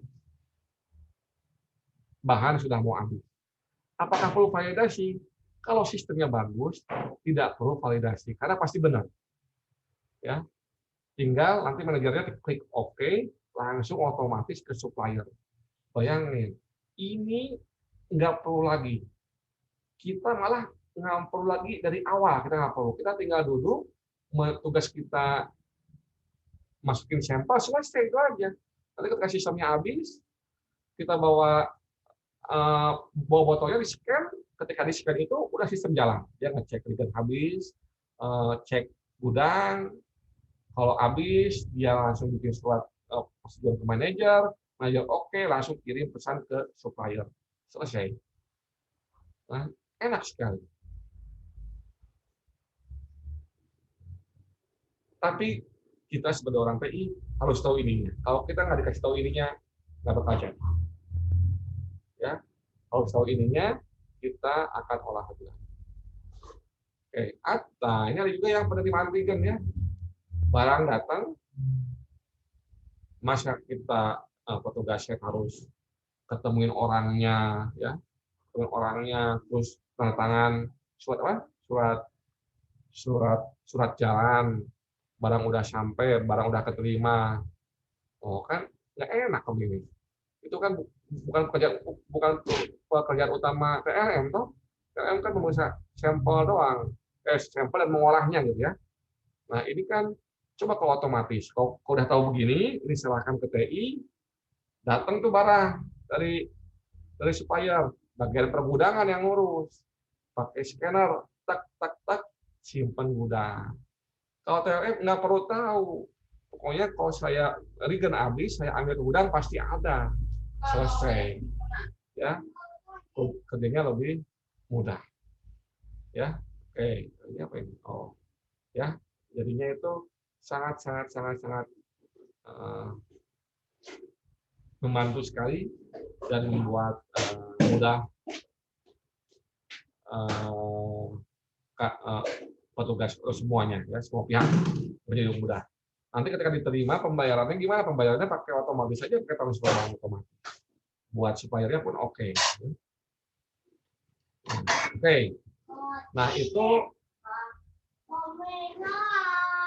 sudah hasil analisa, sudah siap diberikan kepada orang PI-nya. Sampai sini ada pertanyaan? Oke. Kalau belum ada, nah setelah itu orang TI yang kerja tuh, orang TI yang kerja bikin aplikasinya, divalidasi sama sama pemegang tadi yang diwawancara itu apa betul atau enggak sama manajernya, oke, udah betul. Nah ada yang namanya monitoring start ya, tadi oke. Ada yang lewat nih. Oh ya ada yang lewat, maaf. Bentar, ada yang lewat.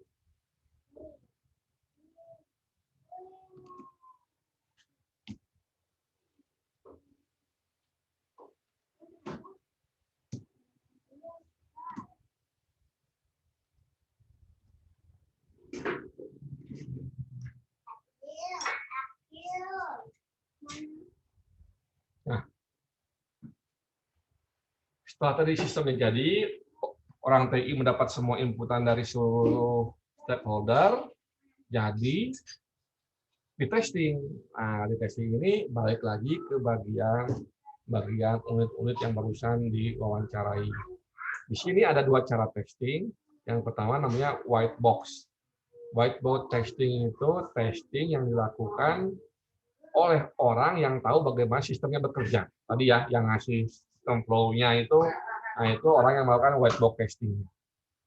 Kemudian ada yang melakukan, ada yang melakukan namanya black box. Itu black box ya, bukan block box. Ya, black box testing. Nah, black box testing.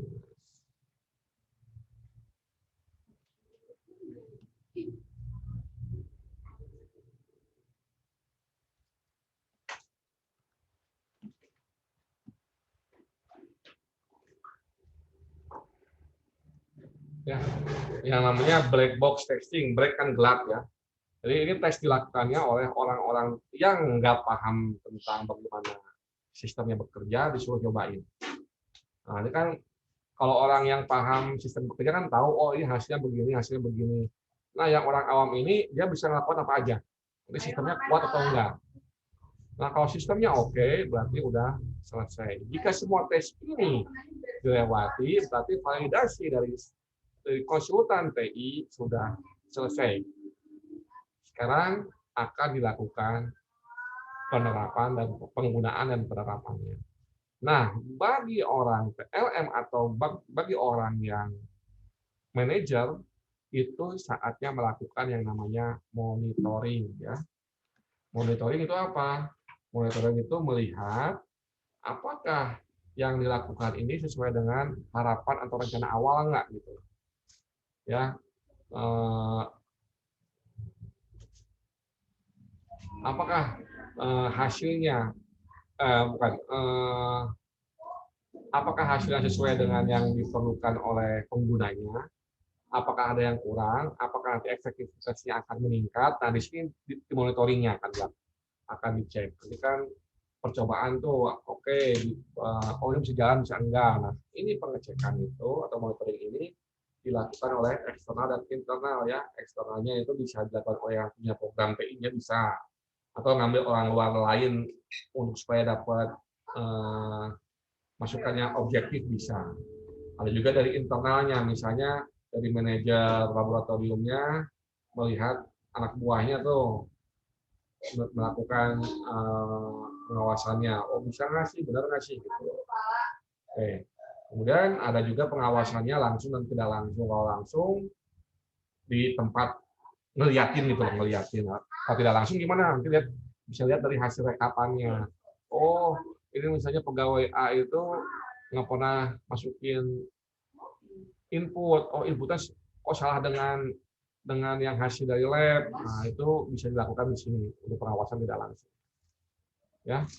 Dan kapan dilakukannya? Bisa juga dilakukan yang secara rutin, misalnya tiap hari ya, atau kan kalau atau tiap minggu misalnya, kan bisa lihat hasil laporannya tuh terus dicek inputnya benar nggak, atau monitoring tidak rutin. Takutnya kan ada orang yang input data itu hari Jumatnya gitu diinput semua, hari Senin sampai hari Kamisnya santai-santai. Nah, kadang-kadang perlu juga namanya monitoring yang tidak rutin. Kenapa? Supaya dapat apa?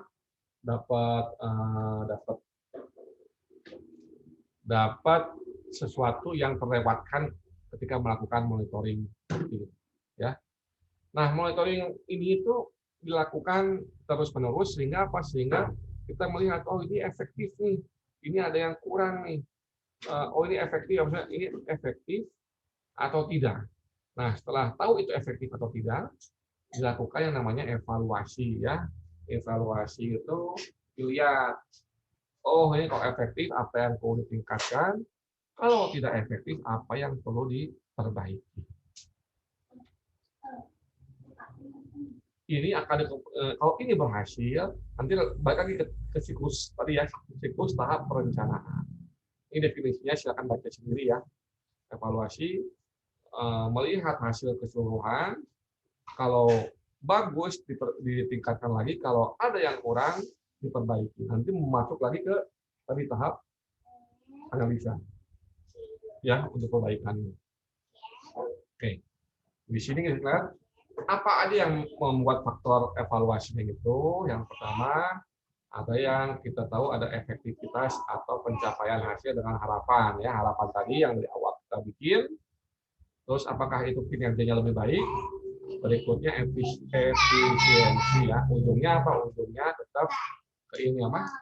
Kepada keuntungan perusahaannya akan meningkat. Oke.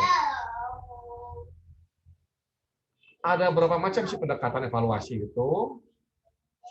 Di sini ada tahapan ada macam-macamnya. Yang pertama itu pengukuran dengan pencapaian yang diamati ya, bisa dilihat nanti apakah dari stakeholder lihat ke manajer-manajernya lihat ke bawahannya. Ya, terus ada juga namanya KPI ya, indeks prestasi itu, KPI atau KIP gitu, buat ngecek oh ini prestasinya karyawan ini atau orang ini bagus atau enggak. Nah, itu bisa dicek dari situ. Kemudian kemajuannya gimana, dan misalnya ada yang gagal, apa kegagalannya. Ini semua akan dijadikan menjadi sebuah keputusan atau umpan balik. Ya, jadi ini akan selalu begitu. Nah, terus siapa yang bisa melakukan evaluasi? Sama kayak tadi monitoring, ada tim audit internal.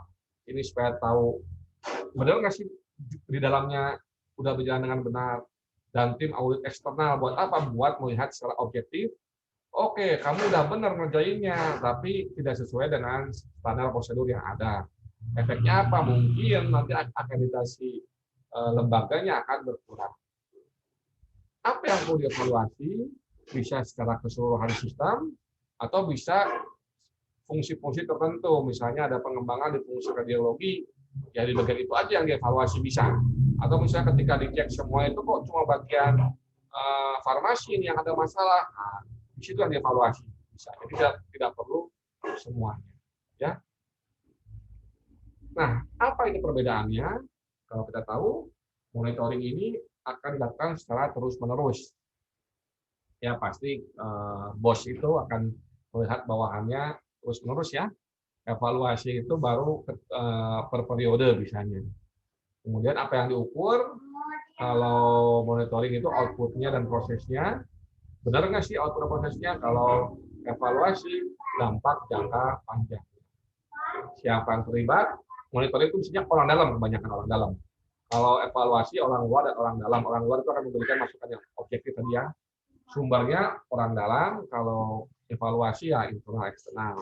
Penggunanya kita lihat monitoring itu manajer dan stafnya. Jadi atasan ngeliatin bawahan. Tapi kalau evaluasi sampai ke pemilik perusahaan. Hasilnya kalau monitoring koreksi minor, feedback, tapi kalau evaluasi bisa ada perubahan yang besar-besaran yang akan terjadi di perusahaan tersebut ya. Ini perbedaannya antara monitoring dan evaluasi. Oke. Ada pertanyaan sampai sini? Ya. Nah, kita udah punya nih sistemnya. Kita udah monitoring, kita udah evaluasi. Nah, udah selesai sebenarnya di sistem informasi. Tapi ada faktor lain di sebuah sistem informasi. Semua udah ideal, tapi ada yang faktor lain yang perlu dilihat. Apa itu namanya? Virus, bobol, hacker. Nah, ini yang di luar sistem ya.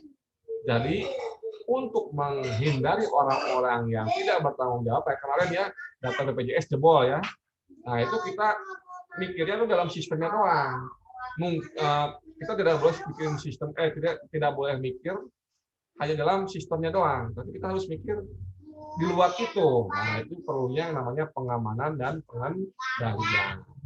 Ya. Kenapa harus aman?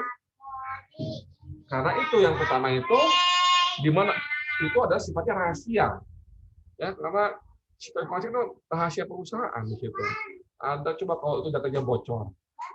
Kan sekarang kan misalnya HIV gitu kan, orang stigma HIV kan buruk kan. Tapi belum tentu dia karena HIV itu bukan karena melakukan perbuatan kotor, tapi bisa juga karena transfusi atau karena yang lain-lain gitu. Nah, ini rahasia itu nomor satu. Kayak BPJS itu sebenarnya tuh nggak boleh hilang itu BPJS itu. Kenapa? Karena itu ada nomor telepon, ada nomor KTP. Bisa buat apa? Datanya bisa buat ini pinjaman online. Coba bisa kan? Nah itu bahaya. Nah terus sistem keamanan juga harus menjamin ketersediaan. Gimana caranya? Kalau kita mau pakai komputernya itu aman dari hacker. Jangan sampai ketika dipakai passwordnya udah diganti sama orang lain. Nah itu berarti ketersediaannya kurang. Kemudian sistem keamanan itu harus mempunyai integritas. Kemudian gimana? Kalau saya masukin data angka 5, besok atau lusa, saya lihat itu tetap angka 5. Nggak boleh berubah jadi angka 6. Nggak boleh berubah jadi angka 7. Ya. Selama nggak ada orang lain yang mengotak-ngatik data, itu harus tetap jadi angka 5. Yang terakhir, tujuannya adalah pengguna yang sah. Jadi kan saya mengubah angka 5 tuh, tapi ada orang lain misalnya rekan saya atau atasan saya ubah angka 6, nah itu boleh. Kenapa? Karena itu orang yang sah. Jangan sampai orang yang nggak sah mengambil data itu. Sebenarnya apakah ini berlaku buat sistem informasi laboratorium doang? Enggak. Kita punya Instagram, kita punya TikTok ya. Pertama, passwordnya nggak boleh orang lain tahu, bisa diambil alih orang kan. Apalagi kalau yang udah jadi endorser atau influencer, uangnya bisa hilang dong. Terus ketersediaannya ketika kita nyalakan aplikasinya harus jalan. Terus integritas, postingan saya nggak bakal masuk ke postingan orang, atau orang lain pun tidak bisa memposting postingan saya. Rugi dong kalau saya endorser, kalau ada iklan orang lain masuk. Kemudian yang bisa pakai hanya saya. Juga sama.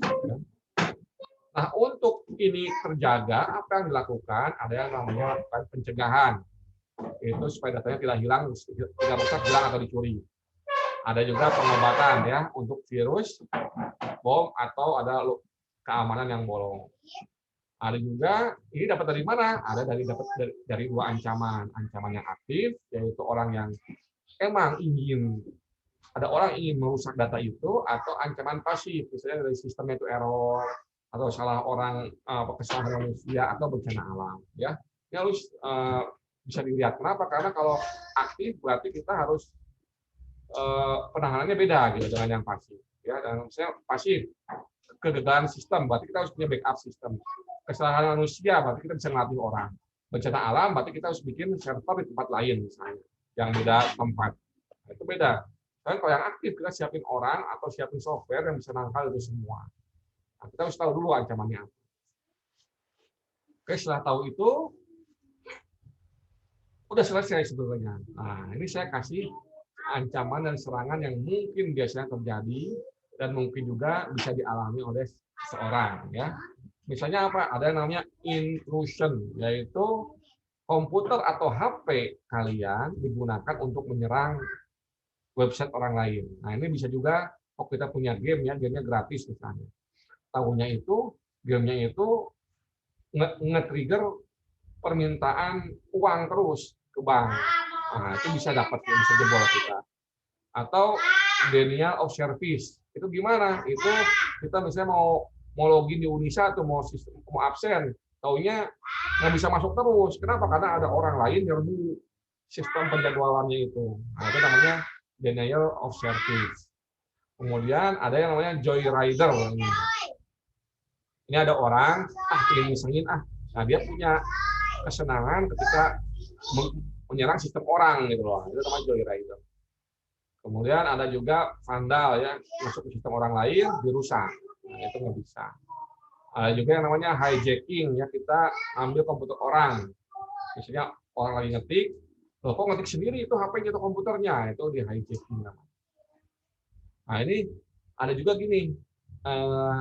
Ada dulu yang namanya keyboard ya, keyboard itu bisa kalau di warnet itu dulu ketika kamu ngetik password itu apa yang diketik itu bisa kebaca sama adminnya. Nah, itu nggak boleh itu harusnya. Jadi kan kalau kita ngetik passwordnya bisa tahu adminnya. Itu dulu pernah kejadian gitu. Jadi password banyak yang hilang atau akun banyak yang hilang karena ada proses hijacking itu. Ada juga yang namanya sniffing. Nah, sniffing itu gimana? Misalnya kan kita pakai HP itu. Pakai HP kan pakai sinyal. Sinyalnya diambil orang. Bisa itu. Jadi sinyal itu kan bebas tuh, dikirim-kirim, tinggal frekuensi yang salah kita bisa baca. Tapi hebatnya ada yang namanya enkripsi, nanti kalau mau dibaca pun harus agak susah. Ya, nanti kita lihat. Ada juga yang namanya spoofing. Nah, ini spoofing itu kita dulu punya namanya, sekarang kita punya namanya klikbca ya, klikbca.com. Nah, dulu ada orang iseng bikin klikcba.com. Tampilannya sama persis. Nah, orang kan password tuh, masukin login password, tapi kan nggak ada. Tapi si hackernya itu udah tahu, oh passwordnya kamu itu, loginnya kamu itu, dia langsung cepat-cepat ngelogin ke klik BCA yang asli. Dimasukin, masuk, si usernya kan belum sadar kalau dia masuk ke website yang bohong-bohongan. Dikuraslah uangnya. Baru sadar, oh ini kan bukan klik BCA, ini kan klik CBA. Pas masuk uangnya udah hilang. Ya untungnya sekarang bank pakai PIN ya, pakai kayak key itu tuh buat ngamaninnya. Nah, itu salah satu juga cara untuk supaya aman gitu. Nah, itu salah satu ya. Atau ada yang namanya website defacing. Nah, ini Indonesia pernah websitenya diganti halamannya oleh orang lain ya. Atau di KPU itu pernah partai-partainya itu diganti gambar buah-buahan gitu. Nah, itu namanya website defacing. Dan yang kedua terakhir ada yang namanya virus. Kenal virus pasti udah sering, apalagi yang pakai Windows itu sangat akrab dengan virus. Nah, ada yang baru namanya Trojan Horse. Ini itu bisa di internet. Jadi kita ada aplikasi gratis, kita klik, atau game gratis kita klik, pas klik komputernya langsung kehapus semua. Atau browsernya dilihatnya yang aneh-aneh, iklan banyak. Nah, itu namanya Trojan Horse. Kita tahu dong apa aja yang bisa nyerang. Gimana caranya? Nah, kita perlu yang namanya pengendalian. Pertama, ada pengendalian teknis. Ya, kita tahu apa yang harus dilakukan dalam sistem itu. Kemudian pengendalian akses supaya orang lain tidak boleh masuk yang tidak sah. Pengendalian kriptografis, yaitu Kalau kita ngirim sesuatu ke orang lain, diacak dulu. Kalau di WhatsApp kan keluar tuh, ini encrypted, nah itu kriptografis. Jadi kalau kita ngirim Pak WA pakai HP, orang lain bisa baca yang dikirim, tapi dia ngelihatnya itu angka aneh, tulisan aneh. Nah, dia perlu tahu kata kuncinya dulu, baru bisa ngebuka. Nah, itu namanya pengendalian kriptografis. Ada juga pengendalian fisik, misalnya kalau di Unisa ada PDSI kan, yang masuk ke sana kan harus pakai kartu tuh. Nah, itu pengendalian fisik. Ada juga pengendalian formal dan informal, ya, pelatihan edukasi. Ini cara login begini, ganti password begini, jangan ngasih login atau yang tidak baik ke orang lain yang bukan haknya, ya.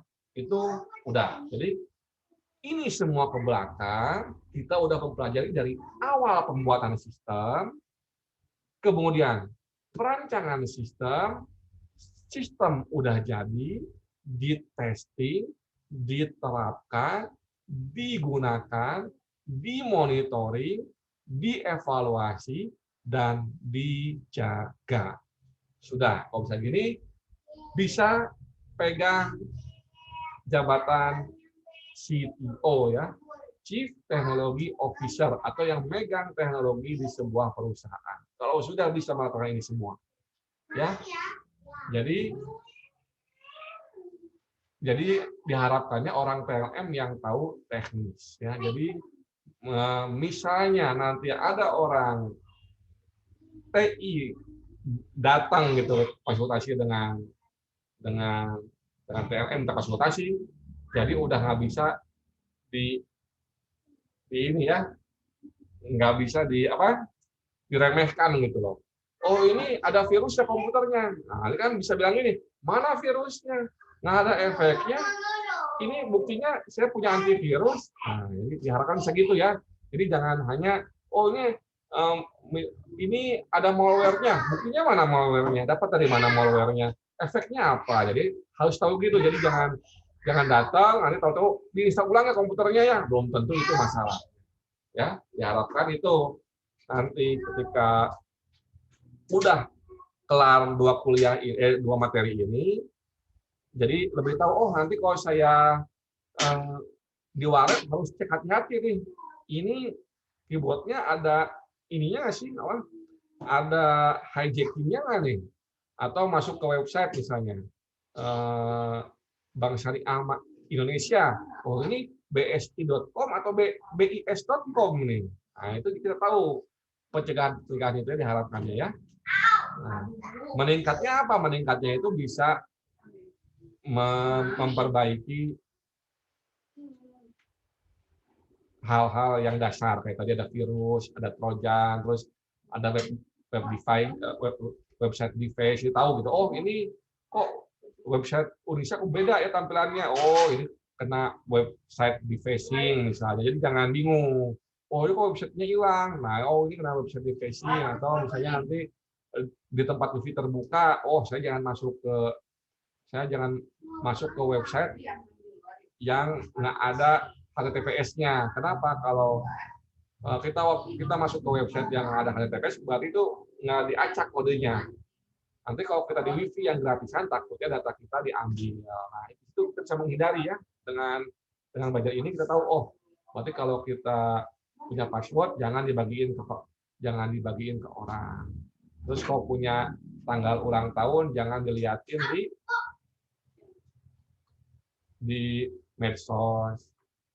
Nama ibu lengkap jangan dilihatin di medsos. Kalau punya data itu, data hari ulang tahun, lahir di mana, nama ibu kandung siapa, bisa ngejebol rekening bank.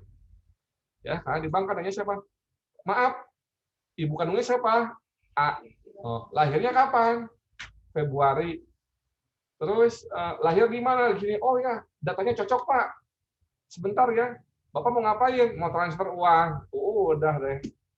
Ya, jadi yang hal-hal yang rahasia pribadi hendaknya jangan diumbar di publik.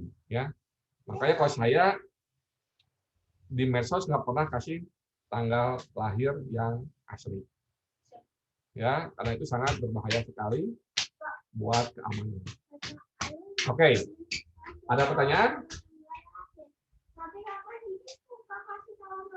Oke, kalau nggak ada, kita tutup ya, kita tutup. Habis ini saya buka absen yang buat kelas B. Ya, nanti habis itu selesai. Absennya saya kirim aja ke WAG aja ya, yang kelas B-nya. Oke, itu kita tutup dengan baca hamdalah bersama-sama. Alhamdulillahirabbil alamin. Alhamdulillahirobbilalamin. Wa batila batila warzuqna tidambah. Mohon maaf pada kesalahan. Assalamualaikum warahmatullahi wabarakatuh. Waalaikumsalam warahmatullahi wabarakatuh. Waalaikumsalam. Waalaikumsalam.